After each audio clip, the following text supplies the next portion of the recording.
الحمد لله الذي زين النبيين بحبيبه المصطفى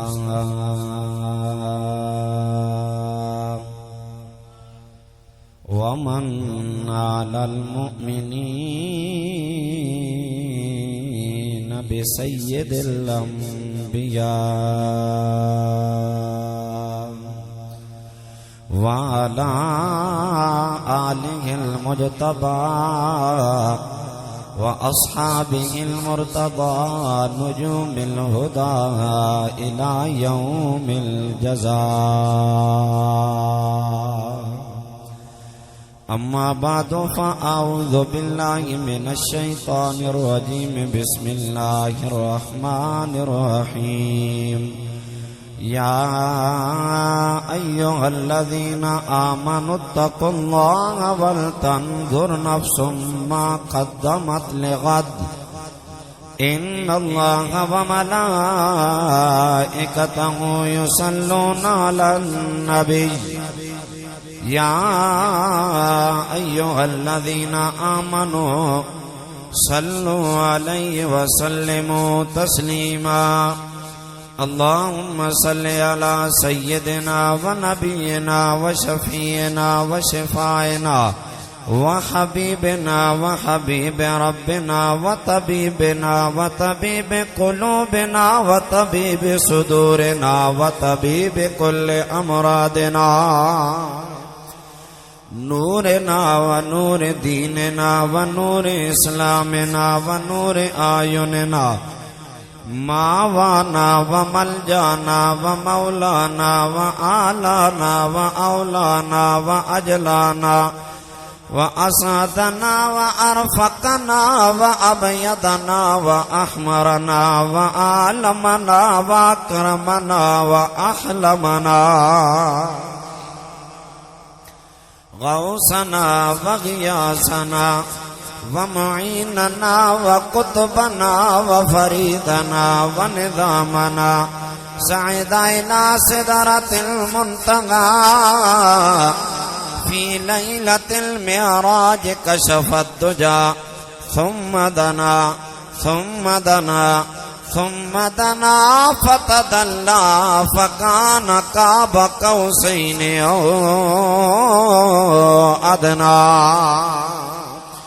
الصلاة والسلام عليك يا سيدي يا جد الحسنين وعلى آلك وأصحابك يا جد غوث الثقلين. وڈیاں مہراں والیا سلطانات ذیشانہ وڈے کرم کمائے نی بھلا ہووی کلر شور زمین تے مہربانا بوٹے کرم دے لائے نی بھلا ہووی تے ککھاں وچ رول دے سے بخت میرے ککھوں لکھ بنائے نی بھلا ہووی پتہ سارا سردار نو کیتیاں داو پردے بات پائے نی بھلا ہووی تے چنگی مندی سجنا کولو یارو سیواری ہو جاندی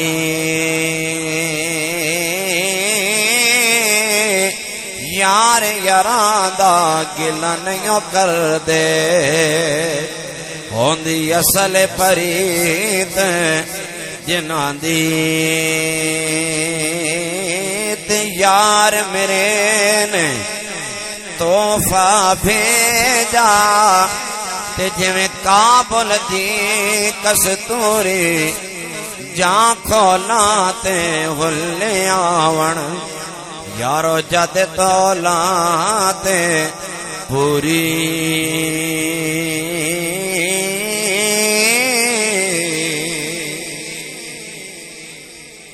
حمد و صلات کے بعد عالی مرتبت ذی قدر و ذی منزلت استاذ العلماء مجاہد مذہب مہذب پیکر صدق و صفا صاحب خلق اعلیٰ جناب حضرت علامہ مولانا مفتی محمد حامد حسین صاحب قادری شاذلی متان اللہ بطول حیاتی، آپ کے ساتھ تشریف فرما صاحبان علم و دانش، وارثان محراب و منبر، حضرات علماء کرام، ثناخانان شیری لسان، برادران اسلام، یاران طریقت، میرے بھائیوں، بزرگوں، نوجوان ساتھیوں، آج ہم ایک شہید کی والدہ ماجدہ کے ایصال ثواب کے لیے اکٹھے ہیں۔ دعا فرمائیں اللہ کریم ان کی قبر کو روشن فرمائے، وہ اپنے سچے گھر کی مسافرہ ہیں، اللہ ہماری دعائیں ان کے حق میں قبول فرمائے۔ ایک نہ ایک دن ہم نے بھی جانا ہے، دعا فرمائیں کل ہم جائیں تو ہمارے پیچھے بھی کوئی دعا مانگنے والا ہو۔ حضرات آپ پریشان حال ہو کر نہ بیٹھیں، میرا ایک اپنا مزاج ہے، میں لمبی چوڑی باس کا عادی نہیں ہوں۔ اسانی پنجابی جاخریں تھوڑا لاد سوکھا چاہتے نیڑو موڑ، میں چند گلاں کرساں توسا نال پلے بنے ہو، عذرائے نوازش پریشان حال ہو کے نہیں بلکہ اسی اس دعائیہ تقریب وچ آئے ہیں، اس اعتبار نال خوش ہو کے بوو کہ اللہ کریم سانو توفیق بخشی کہ اسی کسی مومنہ واسطے دعا کرن واسطے حاضر ہویا۔ حضرات گرامی، میں نے اللہ کا قرآن پڑھا ہے، موت سے کسی کو انکار نہیں، یہ ایک یونیورسل ٹروتھ ہے، اٹل حقیقت ہے، یہ آپ نے علماء سے سن رکھا ہے، بچپن سے جوانی تک بڑھاپے تک سنتے آئے ہیں۔ لیکن موت ہر بندے کی ایک جیسی نہیں ہوتی، ہر بندے کی موت، سارے بولیں، ایک جیسی نہیں ہوتی، ہر بندے کا جنازہ بھی ایک جیسا نہیں ہوتا، ہر بندے کی قبر بھی ایک جیسی نہیں ہوتی، اور ہر بندے کا حشر بھی ایک جیسا نہیں ہوتا ہے، یہ تفاوت ہے، درجہ بندی ہے۔ جس نے اللہ اور اللہ کا نبی منا لیا اس کے لیے موت اس طرح ہے جس طرح مکھن سے بال نکالا جاتا ہے۔ جس نے امت محمدیہ کے لیے خیر نہیں تقسیم کی، امت کے لیے تنگی کا باعث رہا، نیکی کرنا اس کا مزاج نہ رہا، پھر وہ مرنے لگتا ہے، جان نہیں نکلتی، کتنے لوگوں کو بلا کر اس کے سرانے سورہ یاسین پڑھوائی جاتی ہے، تب جا کے اس کی جان نکلتی ہے۔ یہ آپ لوگوں نے اپنے علاقوں میں دیکھا ہوا ہے، آپ میں سے کسی کو بھولا ہوا نہیں، کئی ایسے ہیں جن کی روح نکلتی نہیں، وہ تنگ ہوتے رہتے ہیں۔ اس کی وجہ یہ ہوتی ہے جس نے میرے نبی کی امت کو تنگ کیا اس کی جان بھی مشکل سے نکلتی، لیکن جس نے میرے محبوب کی امت کے لیے خوشیاں بانٹی ہیں اس سے خدا بھی راضی ہوتا ہے، سونا مصطفیٰ بھی راضی ہوتا ہے۔ اگر آپ مجھ سے ناراض نہ ہو تو آپ اس جگہ پہ یہ پیچھے بیٹھے تشریف لے آئیں، میرے لیے آسانی ہوگی۔ اگر آپ کسی سید زادے کی بات مانتے ہیں تو میری آپ سے التجا ہے، آپ ادھر تشریف لے آئیں۔ حضرات گرامی، جس طرح روح ہر بندے کی ایک طریقے سے نہیں نکلتی نا، کسی کی آسانی سے، کسی کی مشکل سے، اسی طرح جنازہ بھی ہر بندے کے ایک جیسا نہیں ہوتا۔ کئی بندوں کا جنازہ اٹھتا ہے، لوگ پڑھنے کو تیار نہیں ہوتے، لیکن کئیوں کا جنازہ اٹھتا ہے تو لوگ چوتھے پانچویں ضلع سے اٹھ کر آ جاتے ہیں کہ آج کسی اللہ کے محبوب کا جنازہ ہے، جنازہ پڑھیں گے، اس جنازے والے کے صدقے اللہ ہماری بخشش فرما دے گا۔ سمجھ آئی کہ نہیں؟ میرے امام محمد، امام اعظم ابو حنیفہ، جس سکول آف تھاٹ سے ہم حنفی ہیں نا، فقہ میں ہم امام اعظم ابو حنیفہ کے پیروکار ہیں، باقی چاروں امام برحق ہیں، امام اعظم ابو حنیفہ ہوں، امام شافعی ہوں، امام احمد بن حنبل ہوں یا امام مالک ہوں، ہر امام نے حضور کی حدیث سے طریقہ پکڑا ہے، ہر ایک کا اپنا اپنا طریقہ ہے، لیکن بندہ آدھا تے تو ردہ بٹیر بنے ٹھیک نہیں، بو ہے ایک چنگا ہونا، 9 بوئیں تے جاوے نا، ہر دروازہ علیحدہ علیحدہ رکھا ہو، پھر ایک دن ایسا آتا ہے کہ سارے دروازے بند ہوتے ہیں، بندہ باہر دھوپ پر ہی سارا دن ٹھہرا رہتا ہے۔ ایک دروازہ اچھا ہوتا ہے، ایک امام پکڑ دو جو بھی پسند ہے، سارے امام برحق ہیں اور سب سے خدا بھی راضی ہے، سونا مصطفیٰ بھی راضی ہے۔ سمجھ آئی بات کی؟ امام محمد جو تھے نا، امام محمد یہ بڑے سونے تھے، امام اعظم ابو حنیفہ کے شاگرد تھے۔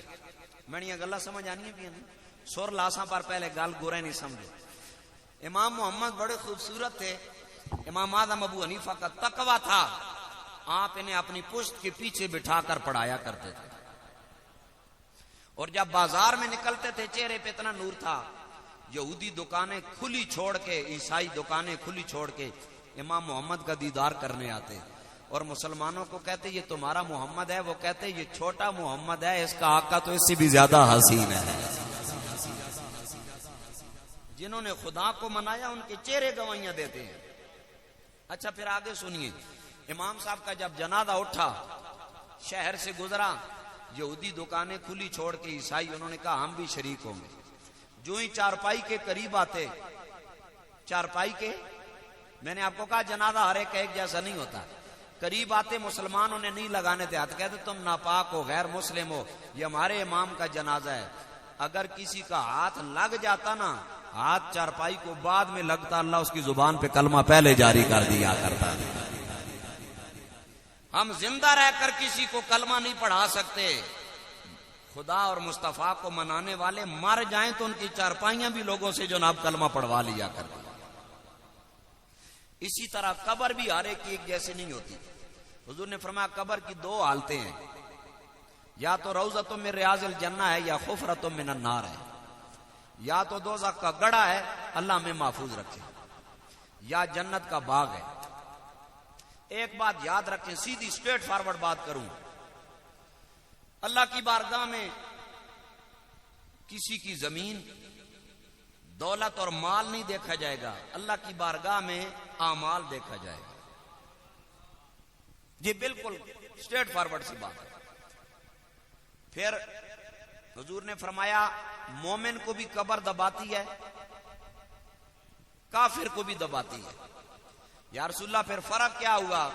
حضور نے فرمایا کافر کتنے زور سے دباتی ہے کہ یوں حضور نے کر کے میں بتانے کے لیے، وگرنہ کجا حضور اور کجا مجھ جیسا گندا مندہ انسان. حضور نے فرمایا اس طرح ایک پسلی دوسری پسلی میں گھس جاتی ہے، بندہ روتا ہے لیکن مدد کوئی نہیں کرتا. لیکن جب مومن کو دباتی ہے نا، اس طرح دباتی ہے جس طرح ماں اپنے معصوم بچے کو سینے سے لگا کے پیار کرنے کے لیے دبایا کرتی ہے. تو یہ چیزیں کہاں سے ملیں گی؟ میں نے قرآن پڑھا. اللہ اکبر کبیرہ. حضرات گرامی آئیے سنیں اللہ کا قرآن کیا فرما رہا ہے. فرمایا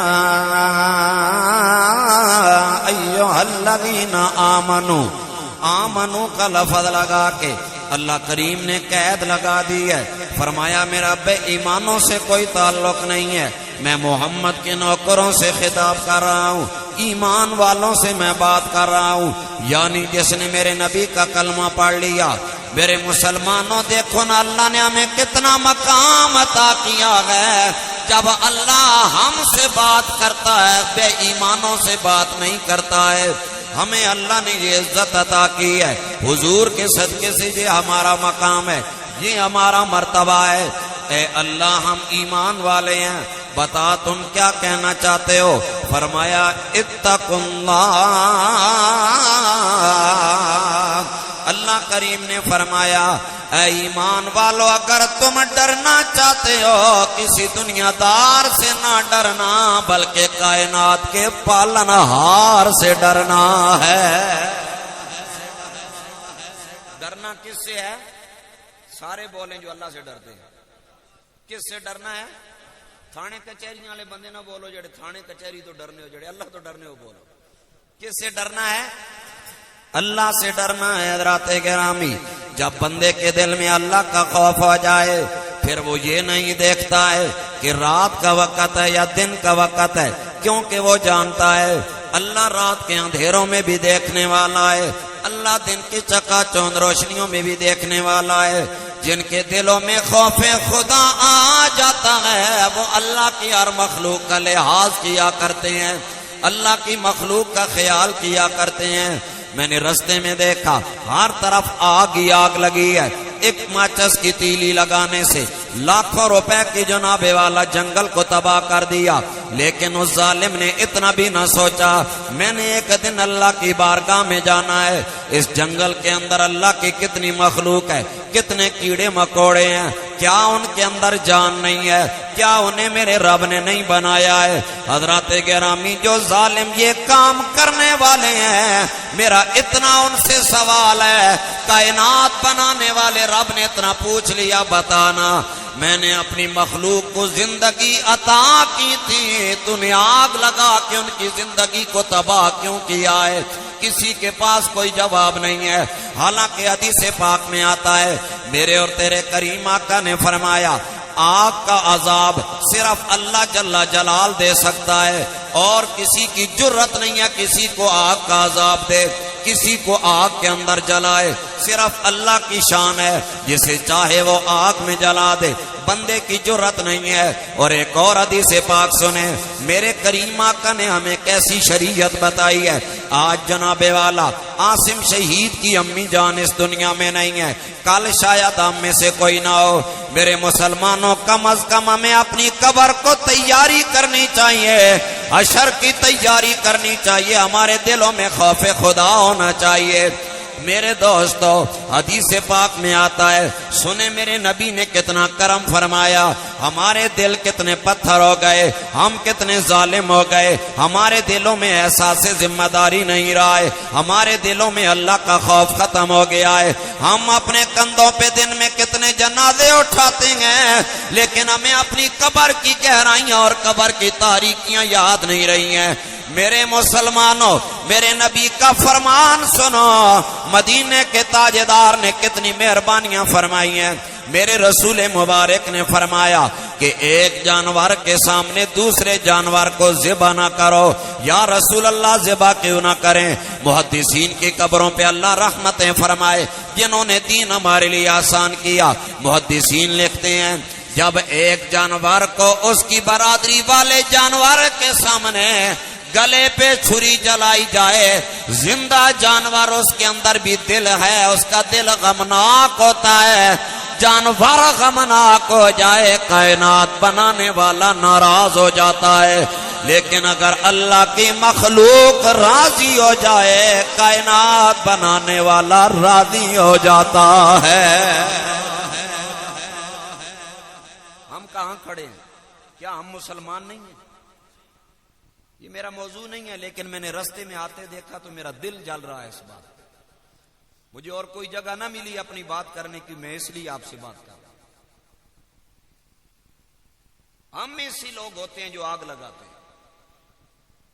یہ جتنی اللہ کے حضور نے فرمایا جانور کو ذبح کرنے سے پہلے اس کے سامنے چھری تیز نہ کرو، کہیں وہ پریشان نہ ہو جائے، یہ میرے رسول کا فرمان ہے۔ اور چھری اتنی تیز کرو کہ ایک لمحے میں وہ ذبح ہو جائے تاکہ اسے تنگی نہ ہو۔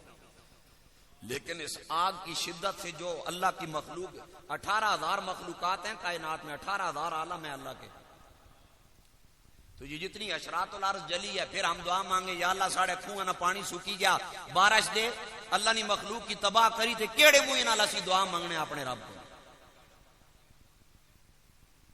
مجھے بتائیں کیا ہم اس بات کا حق رکھتے ہیں کہ رب سے سوال کریں؟ اس کی مخلوق سے ظلم ہم کریں اور التجا پھر اس سے کریں؟